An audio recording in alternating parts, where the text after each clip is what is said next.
L'imprimante 3D la plus rapide de chez Creality est avec moi dans le studio depuis une semaine. Je me suis amusé avec, est-elle vraiment si rapide? Est-ce que niveau qualité ça suit? Je vous en parle dans cette vidéo. C'est parti!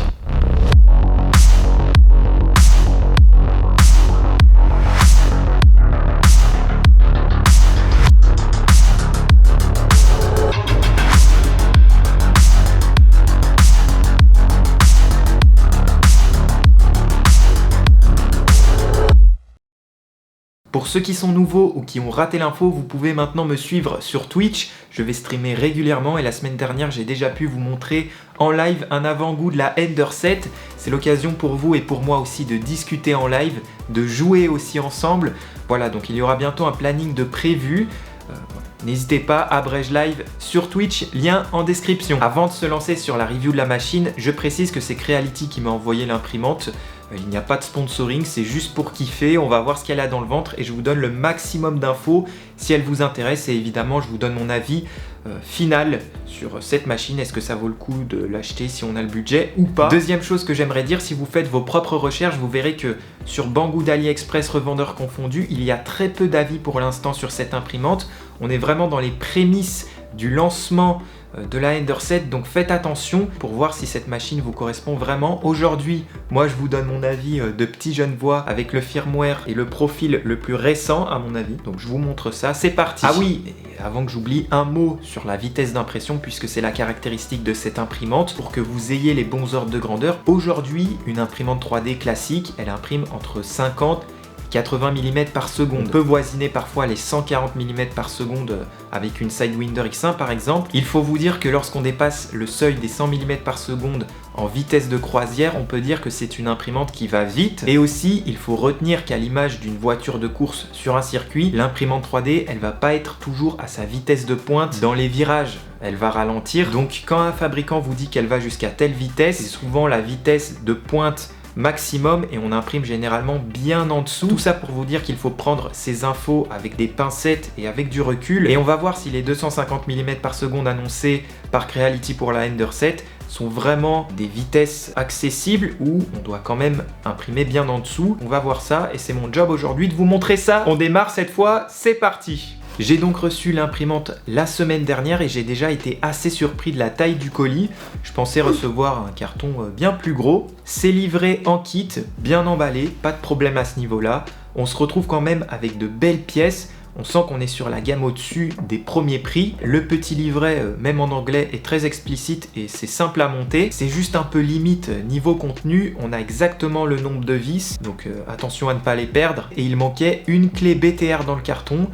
Voilà, à moins que je l'ai manqué. Heureusement que j'en avais une de la bonne taille dans ma caisse à outils. Il y a quand même pas mal de vis dans ce montage. Il faut donc prévoir un peu d'espace pour faire pivoter l'imprimante. Et j'étais très content d'utiliser ce nouvel outil, une sorte de tournevis motorisé, vraiment pratique pour ce genre d'installation. J'en avais également un autre plus fin qui tient dans une trousse, très pratique, mais je trouve qu'il manque un peu en puissance. Je vous laisse un lien en tout cas en description de ce matos si ça vous intéresse. Mesdames et messieurs, ça fait plaisir enfin de voir que Creality s'est amélioré sur le câble management de ces machines, en tout cas sur la Ender 7 c'est nickel, il n'y a aucun câble apparent, on a même les petits clips pour que ça soit au top. Franchement nickel pour l'installation, un petit peu long mais c'est très bien. Une fois monté, on se retrouve avec une imprimante en structure Core XY, c'est-à-dire avec le plateau qui descend et c'est la buse qui va se déplacer en XY. Ça permet notamment de limiter les mouvements du plateau qui est un composant assez lourd et ça permet de gagner en vitesse, notamment en stabilité pendant impression. On a un beau volume d'impression de 250 par 250 par 300 mm. Pour l'extrusion, on est sur un système Bowden et non en direct drive.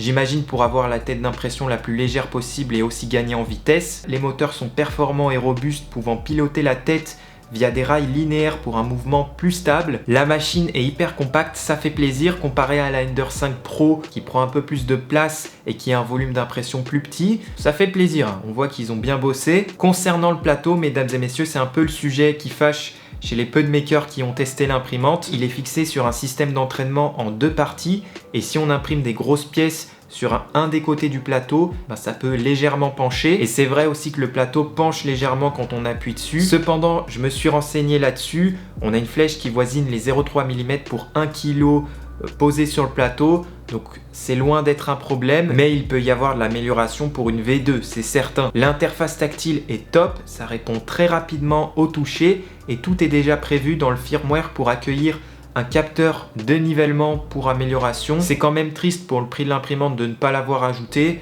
Franchement, en 2021 sur les nouvelles machines, Creality aurait pu faire un effort. C'est assez triste là-dessus. Dommage. On va voir ce que ça donne avec quelques prints. C'est parti. J'ai commencé par imprimer le fichier fourni par Creality que j'ai aussi analysé sur G-Code Analyzer pour être sûr de la vitesse d'impression et j'ai été surpris de voir que c'est quand même paramétré pour du 250 mm par seconde, principalement pour le remplissage de la pièce et pour les déplacements de la buse. Une fois lancé, j'avoue, ça trace.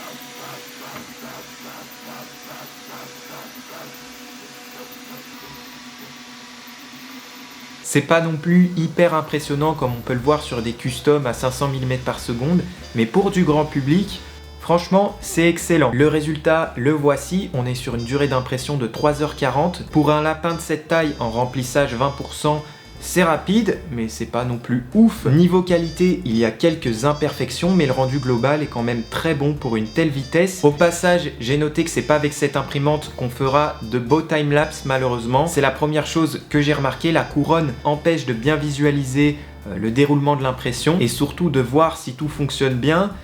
Donc ça c'est dommage. Aussi j'ai remarqué que le temps de chauffe est assez long.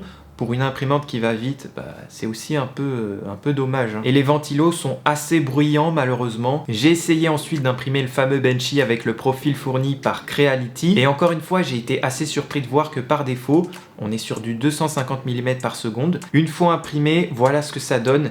Il y a un petit défaut sous l'arche et sur les parois fines, on manque un peu d'extrusion, mais ça reste hyper satisfaisant. La courbe à l'avant du bateau est très bien réalisée, preuve que le système de ventilation fonctionne comme annoncé. Par rapport à d'autres imprimantes classiques, c'est rapide, on est d'accord. Par contre, je pensais quand même descendre sous l'heure, voire voisiner la demi-heure. J'ai par conséquent testé en augmentant la vitesse des murs, car vous l'avez compris, on n'est pas sur du 250 mm par seconde pur, mais uniquement sur le remplissage et les déplacements. Et j'arrive à obtenir ce Benchy en 1h01. Ce n'est pas parfait, il y a quelques imperfections, mais là ça devient vraiment intéressant niveau qualité-vitesse. Pour vous donner une idée sur du standard à 80 mm par seconde, on est sur du 1h36 d'impression. On est quasiment sur la même qualité d'impression. Je note quand même un meilleur remplissage sur les parois fines et le résultat est franchement top. Voilà, donc on gagne quand même 30 minutes, soit 30% ou plus sur la durée par rapport à une impression classique. Donc si on extrapole sur de grosses impressions, ça fait quand même pas mal d'heures de gagner. Voici les 4 Benchy que j'ai imprimés, le plus rapide étant à 50 minutes de print pour une hauteur de couche de 0,28 mm. Sur d'autres prints, je me suis rendu compte en faisant une pause que le remplissage à 250 mm par seconde est vraiment pas top. Trop de sous-extrusion à mon goût. Et du coup, oui, ça va vite, mais au prix d'une pièce sûrement moins résistante. Est-ce que ça peut s'améliorer? Oui, je pense, en diminuant un peu la vitesse et en trouvant le bon compromis. Mais je trouve ça dommage. Le Pikachu de droite, c'est la meilleure qualité possible. On obtient un excellent résultat, presque parfait avec quelques petits blobs au niveau des pieds. J'ai utilisé au passage Prusa Slicer pour celui-là. Creality est en train de bosser et on a déjà un profil bêta, ça fait plaisir.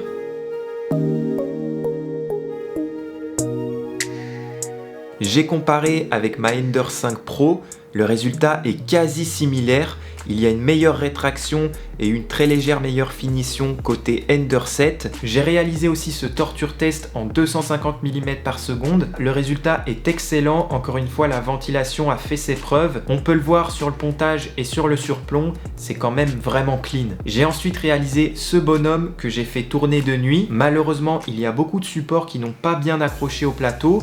Ceci dit, la pièce a parfaitement survécu, sûrement un gros coup de chance. Et là, on est sur du 11 heures d'impression au lieu de 16 heures d'impression théorique. C'est pas mal et c'est rapide, on gagne pas mal d'heures. Moi je dis pas non. J'ai eu aussi des fails sur d'autres prints.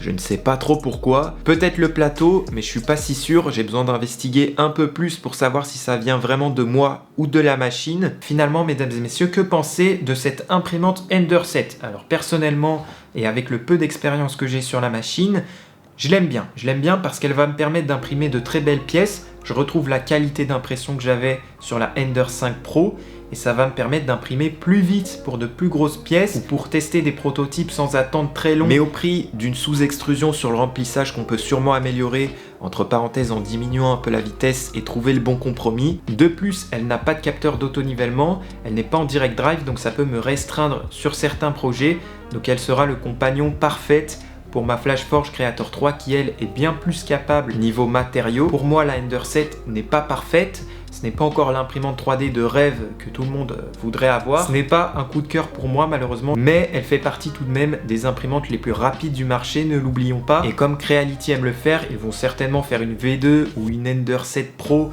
selon les retours utilisateurs. Bon Thomas, c'est bon là, tu nous la conseilles ou pas? Bah malgré le temps de gagner sur les prints et le bon rendu d'ensemble, la sous-extrusion à haute vitesse à certains endroits et pour le remplissage, le plateau qui j'ai l'impression n'accroche pas tout le temps bien et les quelques frustrations que j'ai eues sur des fails dont je ne sais pas trop d'où ça vient pour l'instant font que j'ai besoin de plus d'expérience sur la machine pour être sûr de vous la conseiller ou pas. Donc pour ceux qui ont le budget et qui ont été hypés par l'imprimante, je vous conseille d'attendre un peu, d'avoir d'autres avis que le mien. On est vraiment sur le lancement de la machine. Ceci dit, je pense qu'elle conviendra très bien à ceux qui impriment beaucoup. On gagne quand même pas mal d'heures d'impression. Ceux qui font du cosplay, qui ont besoin souvent de grosses pièces, bah ça peut être pas mal aussi. Et pour ceux qui recherchent vraiment de la très haute vitesse d'impression, je pense que c'est pas la number one. N'hésitez pas à vous renseigner sur les imprimantes de type Delta qui sont réputées pour être les plus rapides.